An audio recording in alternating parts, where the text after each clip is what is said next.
I feel हमारी generation है ना वो कहीं बीच में फंसी हुई है. हम सबको हैप्पी और हेल्दी रिलेशनशिप तो चाहिए, मम्मी पापा जैसा प्यार चाहिए, but I don't think so we are ready to make those kind of compromises. But yeah, there is a difference between compromise and sacrifice, accommodating and adjusting. And सबसे बड़ी बात, it has to be both ways. शायद इसीलिए divorce cases are on the rise. People are finally choosing their personal happiness than societal pressure. आज यही explore कर लेते हैं कि how and where to draw boundaries in love and why are we seeing so many divorces around अस.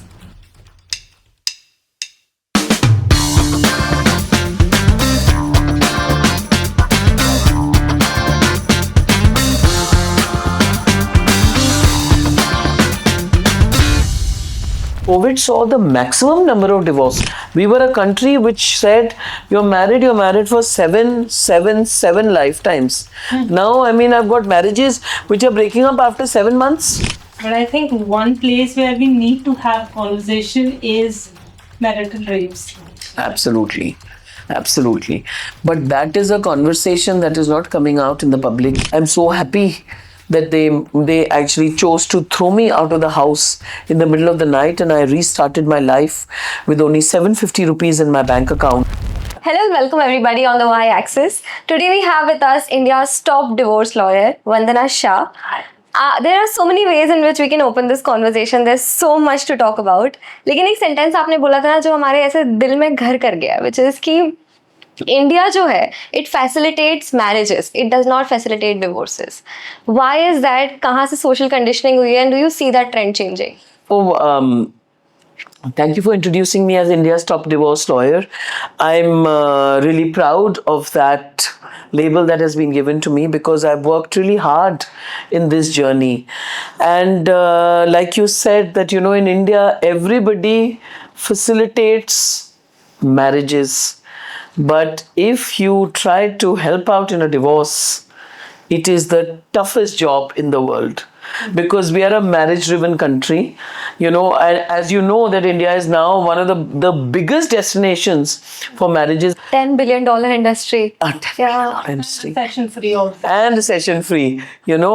कुछ भी हो जाए, everybody's going to get married, and if everybody's getting married, nowadays I think with the divorce trends rising, maybe one divorce in a lifetime. I think that is what I think. So I just tell everybody, keep getting married, you know, because I know that you all are going to come to me after that. You know, sorry for saying that. Happening. What are the prominent reasons जिसकी वजह से you see that growth?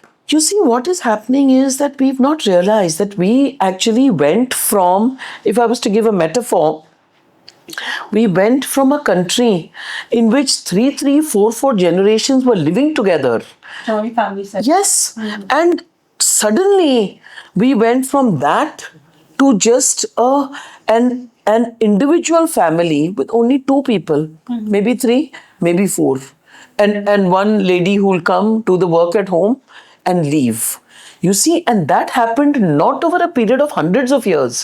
We've gone in a span of what, 20 years? You know, so it's like a Ferrari. You know, you go from 0 to 200, you know, there is going to be some repercussion. So I think that has led to this entire breakdown of what is a traditional family structure. And the minute that traditional family structure breaks, you know, something is going to come in its place. As you know, a vacuum almost never ever exists. You are going to fill it up with something else. So what has happened is that this traditional family structure has gone. So we are all navigating. And then you came to this 3rd generation, okay, which started having the concept of boyfriends also came up. You know, you started having a life before marriage. Our mothers didn't have lives before marriages. Yeah. You got married, other life finished. You closed it. It was a closed book. That's what they used to tell you. I used to talk to my mom and she used to say, no, they said, now whichever friends you had before marriage, forget about them. Now your husband's family is the only family. And now you see, we all have these full lives, you know, that we are living. And we are sort of throbbing. Our lives are throbbing. We've got college. After college, we are all working. Then we are looking for jobs. We are changing jobs. We want to travel. So the whole world has opened up. So relationships have undergone such a huge transformation, and in India, we are not able to cope because we are like, what is going on? We were a country which said, you're married for seven lifetimes. Now, I mean, I've got marriages which are breaking up after 7 months. And somebody once called me from the honeymoon and they said, ma'am, this is not working. I said, this is what, day 2 of the honeymoon, day 3? Oh God. So, I mean, this is what has happened. And of course, then you have other factors, Women's education has contributed a lot to. You can earn your own money. You don't need to put up with what were the bad parts of the marriage in terms of abuse, in terms of constant demand for dowry, in terms of, things not working out that good. And you said you've got other alternatives. That has happened. Your tolerance levels in general have gone down.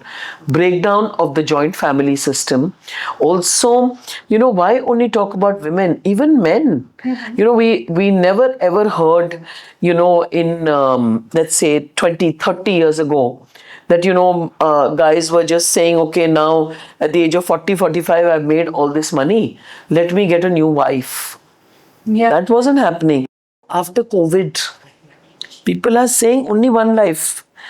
I don't want to put up with this because I don't know if tomorrow will ever come.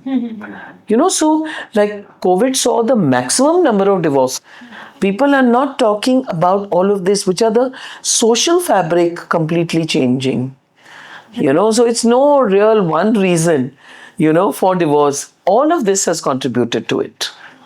लेकिन I really want to navigate because this is something जैसे आपने generation का बोला कि things are passed on. I've seen my दादी compromising literally everything. Correct. I've not seen my mother. मतलब she stands her ground. Of course, a lot of compromises that she has made that I can't even imagine of. Correct. मुझे समझना है कि अभी इस generation में what's doable, what's not doable, what is something that you cannot. मतलब यहाँ पे you have to draw the line. Firstly, this generation, no one is ready to compromise. Right. Or adjust. Yeah. See, there's a big difference between the two, but they don't want to do either. Okay? I think what is not acceptable in a marriage, I'll tell you 3-4 things. I think you should draw the line at any kind of abuse. You're fighting equally, you're name calling, that's not abuse. Okay, but if you are the dumping ground of any kind of abuse, I think that is intolerable. Second, I think adultery is, you should just, because if he's done it once or if she's done it once, why only say the guy? If she's also done it, forget about it. I don't think those marriages ever work out. Thirdly, please don't stay in a marriage for the sake of the children. I don't think that is a to-do thing to do. Because you're not doing anybody a favor. In fact, I've got quite a few cases, where the children have come. I had a 9-year-old, no, she was 11. An 11-year-old called me saying that, you should get my mother a divorce. So I don't think, children are the most sensitive. We think that we are protecting them, but no, they know before us. Something is not right. And I think also, in this generation, you should have a situation where you're saying that, look, everybody has opportunities. So why not be together as long as the love is alive? So don't give up on love. No. So I feel very strongly about that. The day you feel love is thrown out of the window, I think you should put an end to it. But these are my recommendations. So as you mentioned, कि marriage के अंदर क्या क्या करना चाहिए? We just wanted to know कि which 3 things we should do before marriage. These are trainings. Trainings, I like that. हाँ तो इस session हो तो ऐसी क्या चीज़ हो जो आप पहले pointers figure out कर लो. 3-4 things that you should put it out there. First is financials. Well, lay down your expectations. This is what I expect. This is what I'm used to. Of course, if things go bad, I'm going to be with you. But by and large, this is what I expect. He should also lay down his expectations. He should also lay down, okay, this is what I'm earning, this is what works, this is what doesn't work. Second thing, which nobody ever talks about, is in-laws. I get shocked. I mean, if he is expecting that you should be staying with my mother, he should also be upfront. Don't give that hope. I've had cases where people come and they say, "Ma'am, when we were getting married, he said, no, we'll be staying separately. After 3 months into the marriage, now he's saying, no, no, that house is now not working out for us. Now that building is going in redevelopment. So I recommended to him, let's take a place on rent. He's saying, no, now you have to stay here. Is it better to not stay with the entire family at the initial stages of? I think so. I think so. I always recommend that. I said at least, fortify your relationship. You'll know where you're going. 1-2 years of staying with each other, you will figure it out. And I think so. The in-law situation you should discuss. And thirdly, I think put down the pointers that what is just unacceptable in marriage. Whether it is adultery, whether it is what kind of sexual compatibility you're looking at.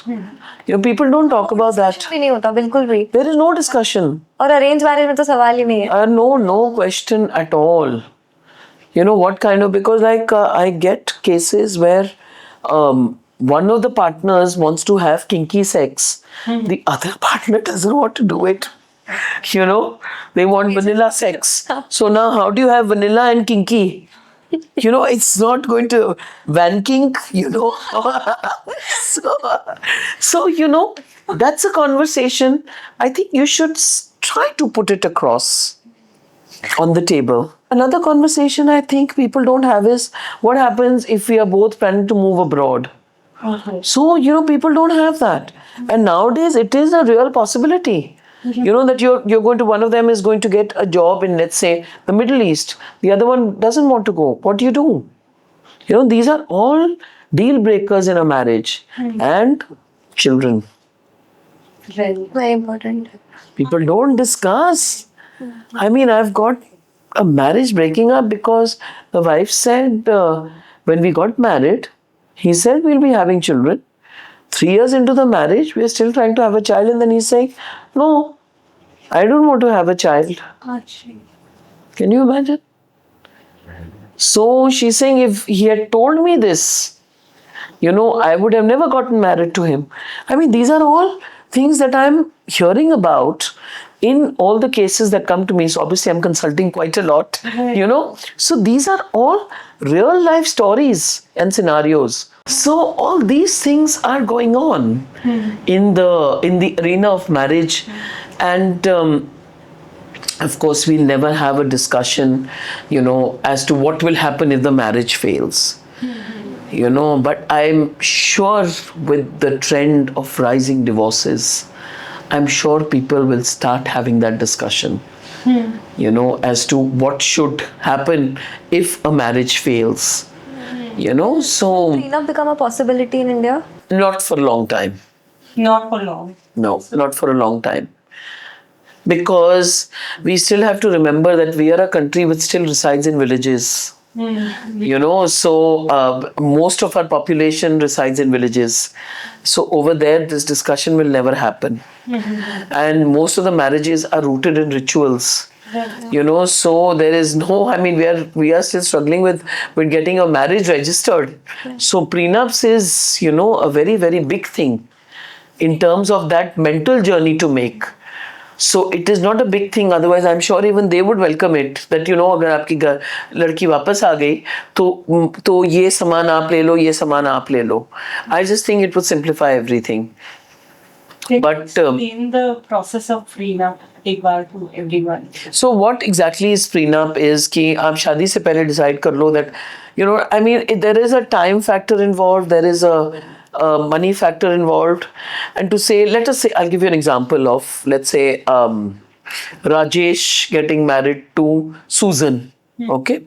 So if Rajesh is married to Susan, Rajesh's net worth is, let us say, 10 crores when he's getting married. Susan's in, I'll give the girl a higher net worth. Okay. Yeah. Way to go. Okay. Examples. Yeah. So her net worth is 50 crores. Okay. They both can decide that, okay, when we are getting married, in case the marriage doesn't work out, Rajesh don't turn around and take money from Susan. because Susan is 50 crores worth. So you can have it documented like a contract. So in a very simplistic way, a prenup is like a contract. Okay, so you can have that, okay, Rajesh will not claim anything from Susan from that 50 crores. But Susan can decide that, okay, if Rajesh remains married to me for 5 years, I am going to give him 2 crore rupees. Okay, when and if our marriage breaks up, ports खाली हो जाएंगे क्योंकि वो term इतना बास्टर्डाइज हो चुका है और एक इतने कॉम्प्लिकेशंस है, कैसे कैलकुलेट करो कितना. Correct everybody has an opinion कि everybody and especially the Google factory. Yeah. You know, I always hear, ma'am, so and so has got 50 crores in alimony, ma'am, so and so got 20 crores in alimony. But I say, आप किधर पढ़ रहे हो? You know, then sometimes people turn around and tell me, ma'am, आपके Insta पे ही देख रहे.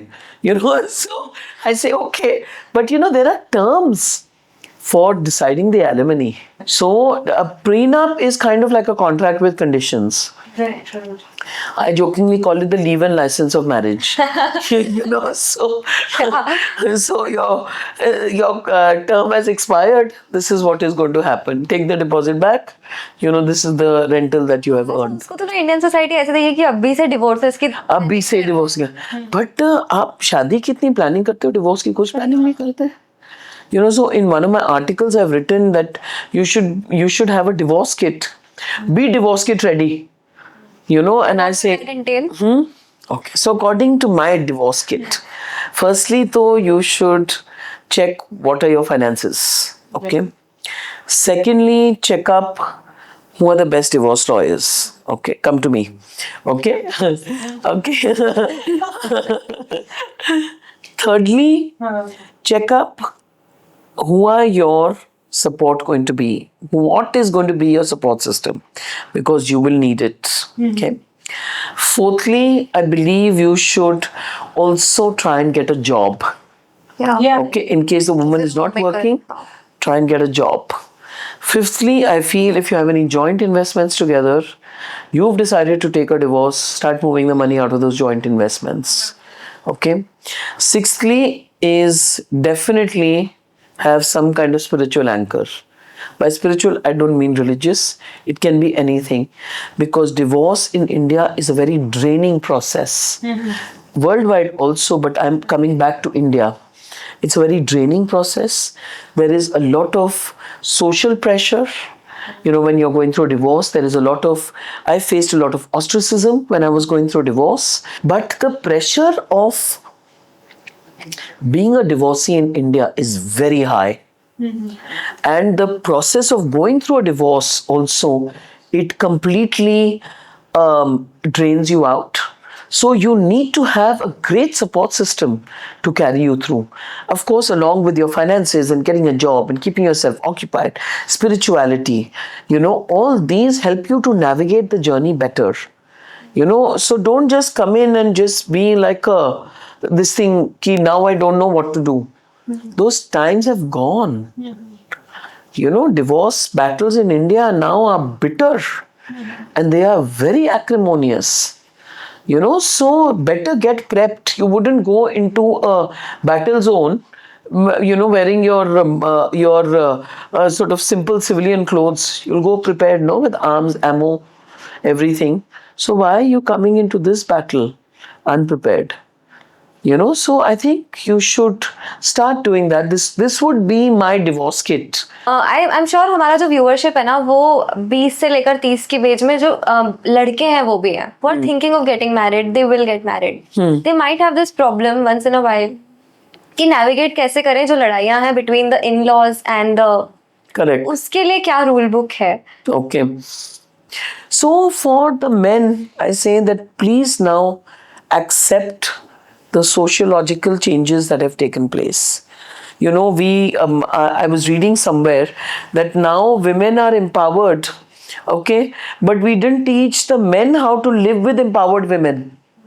So women empowerment movement took off, but how to cope with empowered women never came in the narrative. mother-in-law.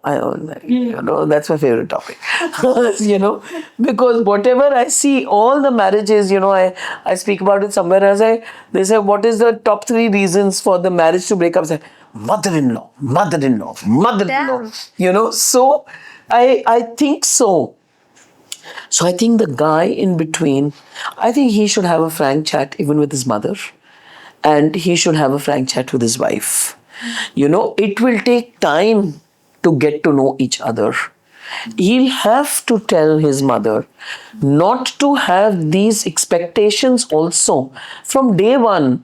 I mean, it's a marriage, it's not a Maggie 2-minute noodle. That, she comes in and all her personality is gone. Put her in hot water, she comes out as a very tasty this thing, So he can't do that. So, मैं बोलती हूँ, have a conversation with the mother, have a conversation with the wife. Okay, and you don't have to be a referee. Please, referee में नहीं बनिए. But दोनों की अगर expectations हो जाएंगी ना सेट, तो लाइफ थोड़ी इजी हो जाती है. Instead of constantly getting in the middle of it, and let them get to know each other slowly. She also has a family of her own, the wife has a family of her own.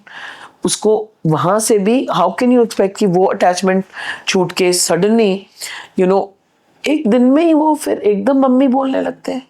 I find that really weird.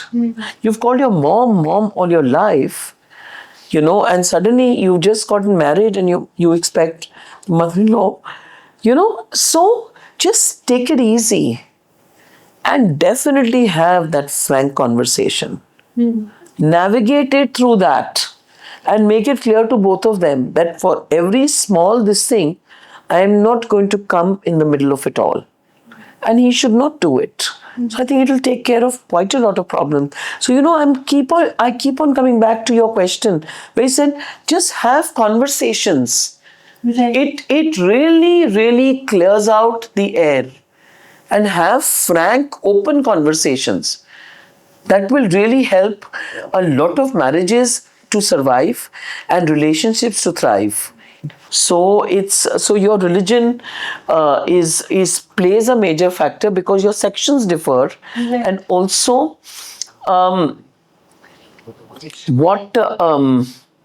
your maintenances may differ. Okay, yeah. So just based on that, but religion only comes up much later, I think, within the marriages. Those are so one question that you asked me, what is it that we should discuss before the marriage? So I think if you both are from different religions, you'll need to have that discussion. Vegetarian versus non-vegetarian, I think that is a big discussion. I know a lot of Sardars who are married into Gujarati families. Boy, it's tough. Yeah, it's very. Culture shock to hai. Culture shock hai.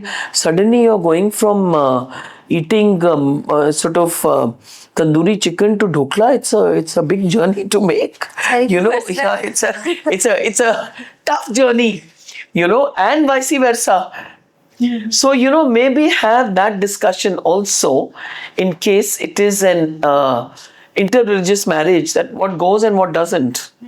I know a lot of couples like that, and they've just said, okay, festivals we'll celebrate all. So bring it on. Cuisines we'll have all. In the house, can you make non-veg? Some of them agree, some of them don't agree. But have that conversation. So that is this thing. So that is where I thought about when you asked me this question about religion, But we are hopeful that UCC will come in, Uniform Civil Just Code. about to get to that. Huh? I wanted to dive into that. Are you pro UCC, anti UCC? Where's your stand? I think it will just help our navigations better. So it will just help.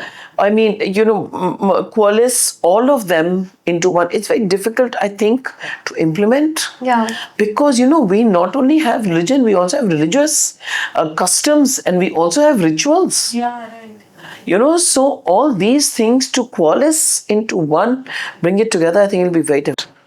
Love marriages की बात हो ही रही. How can I miss on live-in relationships? Of course. And also about that there is live-in alimony also. Live in alimony. Yes. ये पहले तो registration की बात करते हैं कि हाउ करो. मतलब वो क्या हमें नहीं पता. इतना सोशल स्टिग्मा है अराउंड इट हाँ. एंड लीगल मतलब if you register it legally Correct. what is the kind of brunt that you have to bear of it? You have No, it's like let me just now put it out there that live-in relationships are now by and large like marriage. Okay, so it's the same rights, the same duties, the same responsibilities, except that the stigma still exists.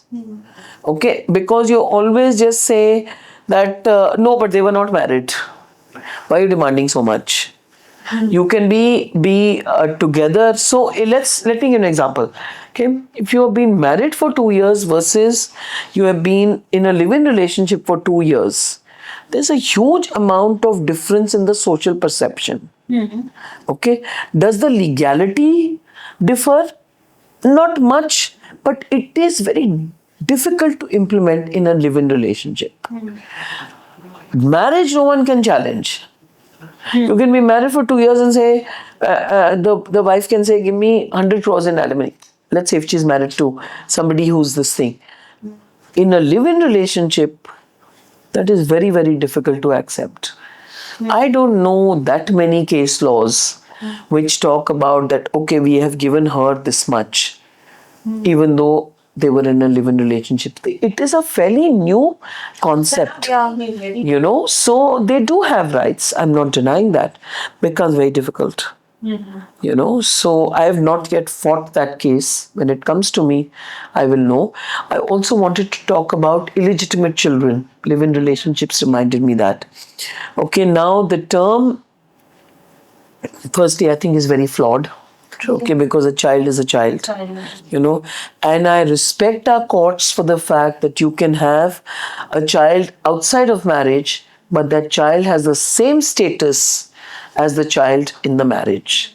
You know, so I wanted to share that information, saying that if somebody has had a child like that and the child is not getting their rights, that child has the same rights as this thing. So whatever may have transpired there, that child should not suffer. And our courts are very, very proactive for children. They always talk about the well-being of children. They always talk about the fact that whatever happens, you know, the well-being of the child has to be primary.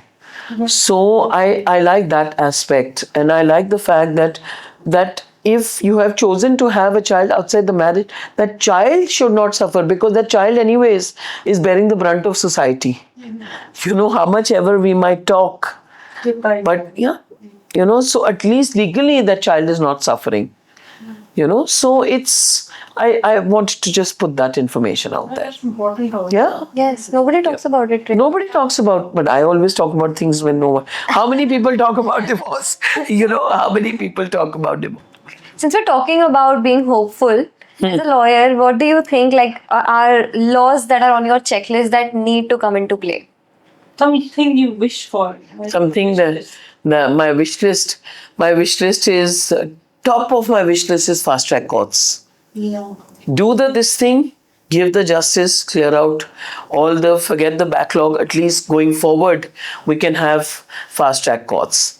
Second thing I would really wish for is that if our lawyers and judges would be more accessible and give out a lot of information out there, so there is no confusion about the law.